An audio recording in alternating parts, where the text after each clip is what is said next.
Check करो जी Weaver पूरा राह बंद किया ना इस गड्डी की वजह से राह बंद है वा पूरा। तो उम्मीद है कि राह खुली जाए लेकिन आस्ते आस्ते खुलना लगाना क्योंकि रश है। रोंग पार्किंग जी ना मेन चीज़ है रोंग पार्किंग की वजह से जो ना एक सारा कम।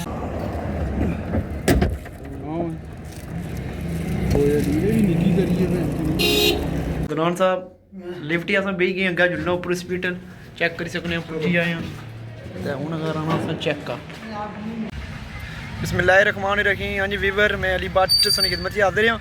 तो मैं अदनान साहब जा रहे थे कोटली जी काम सा असें तो चेक कर सकने तो पानी बाजार थी व्लॉग शुरू किया। उम्मीद कर रहा है व्लॉग से पसंद आसी तो जल्दी जल्दी चैनल जिन्हें सब्सक्राइब नहीं किया हमारा यूट्यूब चैनल सब्सक्राइब कर छोड़ो तो फेसबुक पेज फॉलो कर छोड़ो तक सकने तो पानी बाजार ने हालात बिल्कुल रश पे आना जी। तो ये तक लम्बिया लम्बिया कतार लगी दियाँ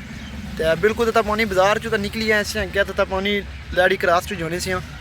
तो मुकम्मल तकी सकने हो कि रश पे वा। क्या ने जी अदनान साहब पानी बाजार ने बारे कोई ट्रैफिक ना रूल नहीं असूल नहीं इतना कोई बंदा नहीं स्कूल टाइम इतना ट्रैफिक में होने चाहिए खलते ने 2-3 जगह रश कंट्रोल करना उन्हें अगली गड्डी बच्चे तो को किस तरह गर्मी बच्चे बैठे ने ट्रैफिक की तकरीबन 15 मिनट हुई है फसे ने तो हूँ तकी सकने वीवर चेक करो जी हूँ क्या हाल इन्होंने कोई हाल नहीं क्या कर सकने हो तो घरों गुसल करी तो आई सी लेकिन गर्मी ना बुरी शुरू होई नहीं रश कर सकने तो कितना पिया आना बच्चे बिल्कुल सदब होए ने तो हूँ चारा नहीं है हूँ रशा चो निकलो तो फिर अगर तुम की मजीद मिलने वाले कोई नहीं बहुत रश बहुत रश है छुट्टी टाइम है बहुत ज़्यादा रश है।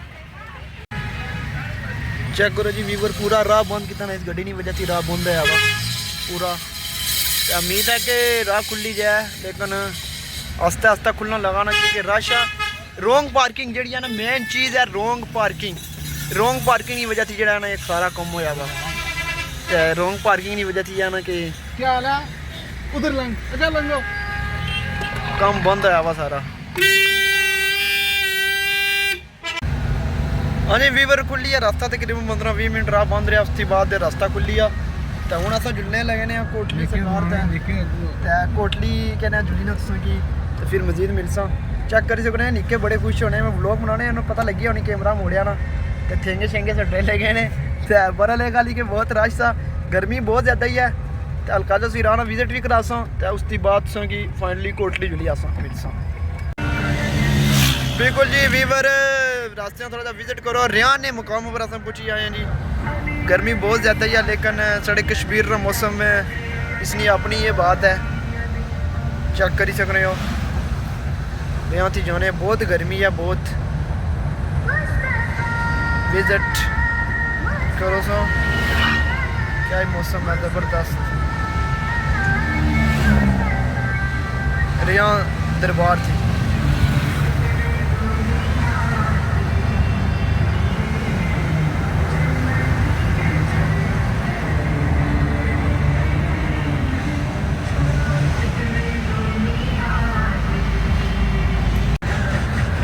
बिल्कुल जी वीवर तक सकने कोटली थलेर पुल पर अस पुजी आए हैं चेक कर सकने हो बोर्ड पढ़ी भी सकने सो थलेर पुल पर अस पहुंची आए हैं तो हूँ अगर जुड़ना अगर अस्पताल हॉस्पिटल ही जुड़ना पहले दादी हैं सारी बीमार है उन्होंने चेकअप करवाना दादी अम्मा ना तो फिर अगर से जोड़े भी मजीद मनाजर नाल दसे जा चेक करी सकने जी वीवर पुजी आए अस जनाब अबचार चौक हूँ इतों आई गए अस अंदर तो अंदर चेकअप कराना जिथे हॉस्पिटल आ अनवर वीवर अस्पताल ही चेक कराना गड्डी इतों ही सज्जे पासा बुन पार्किंग इतों जान दी हाँ अच्छा बुन नहीं बुन ले सो उत्थों ही अंदर चढ़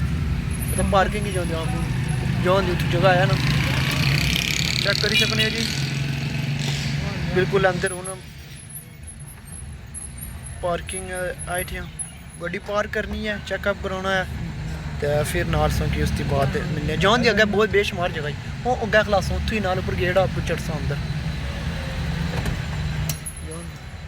गाड़ी पार्क कर रहे हैं फिर से मिलने चेक करी सुनिए व्यूवर जी गाड़ी शाड़ी पार्क करी छोड़ी है हूँ अगर जुलना चेकअप कराने फिर सो कि अगर मिलने गनान साहब लिफ्ट ही अस बही गए अगर जुलना उपर हॉस्पिटल चेक कर सकने पुजी आए हैं तो हूँ अगर आना अस चेक का चेक करो जी वीवर टोकन चाहिए कि 26 नंबर आ तो उन्होंने चेकअप करवाना है फिर मुड़ी कहने चेक कर सकते फिर अस्पताल के अंदर चेकअप करवाने चेकअप करवाने के बाद फाइनली जी चेकअप हो गया सा जी चेकअप अस करवाई छोड़ा सा तो हूँ वापसी है साढ़े सिस्टर है उन्होंने घर भी जाना लाना तो दरवान साहब कोई सिस्टर ने घर जाने निक्कियां मारे कोई किन्ने लगे ने चीज़ां तो हूँ चीज़ां कि उन्होंने कि मैं गड्डी ड्राइव करना से बाकी शहर तो असें पता सिटी च निकली आए हाँ जूसा ने डब्बा दुआ डिस्पोजेबल की नीचे तो बाकी हूँ गड्डी ड्राइव करना से हूँ दरवान साहब अच्छा निक्के मारे चीज़ां किन्ने तो चीज़ां वगैरह कि फिर जैसे बिल्कुल जी वीवर से पता है मैं ड्राइवर सीटा पर बैठना से क्योंकि मैं गड्डी ड्राइव करना से ड्राइवर सीटा पर बैठना से दरवान साहब आ गए जब उन्होंने आइसक्रीमां जनाब तो फिर सरकार अस आइसक्रीमां खादियां ठीक है तो मुड़ी फिर मैं ड्राइव भी नाल शुरू करी कि है आस्ता आस्ता गड्डी चलने से नाल अस आइसक्रीमां ही खाने से बाकी सही सारा दसिया कि चेकअप करवाई जी कि अस जाना सा पार सिस्टर ने घर दरवान साहब निक्के मारे चीज़ां भी किंदियां जी तो चीज़ां कि मुड़ी अस फिर आइसक्रीम वगैरह खाधी है तो नाल आइसक्रीम खाने के बाद हूँ अस सीधे जाने से पार दिखाड़ी तो साढ़े सिस्टर ने घर हूँ अस जाना सा उत्थे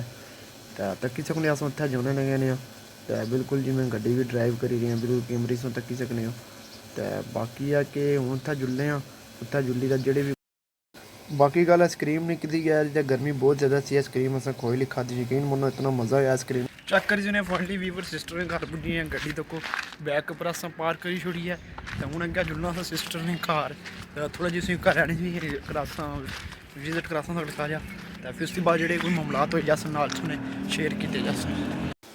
बाकी चेक करी सकने वीवर कितना खूबसूरत व्यू है नाल चेक करो जी दरवान भाई होर यूपी या तो समोन च आना जी तो बाजी ने घर किस तरह खन्ने लगे ने तो मैं नाल मनादर भी तुसें दस्से जान और तक मौसम की गल की जाए मौसम गर्मी बहुत ज़्यादा सी लेकिन व्यू तको कितना प्यारा आशना लाना दरवान साहब समान चाहने तो हम जुड़ने सिस्टर घर अगर सिस्टर ने घर सा जी चेक करी सकने हो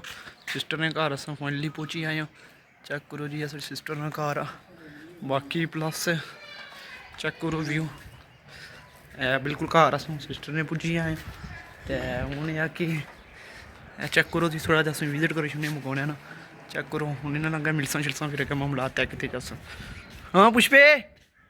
ठीक है ना ओह चेक करो जी ना सब पहुँची आयो पहुँची आए जी तक जी बहुत गर्मी है छापर रखने जी चेक करो जी सिस्टर घर पुजी आए फिर मैं हल्का जा विजिट करवाने विजिट करवाई छोड़िया तो बाकी चलो सोना फिर आगे मिलने हैं जी बाकी है जी कि सिस्टर घर से भाई पुजी गए से फिर रूह अफ़ज़ा फिर अस पिता रूह अफ़ज़ा तो कुछ दरवान साहब के साथ रूह अफ़ज़ा छिकने लगे ने उम्मीद करना इन्हें व्लॉग से अच्छी पसंद व्लॉग कितना करने सी आप दियो इजाज़त अल्लाह हाफिज़।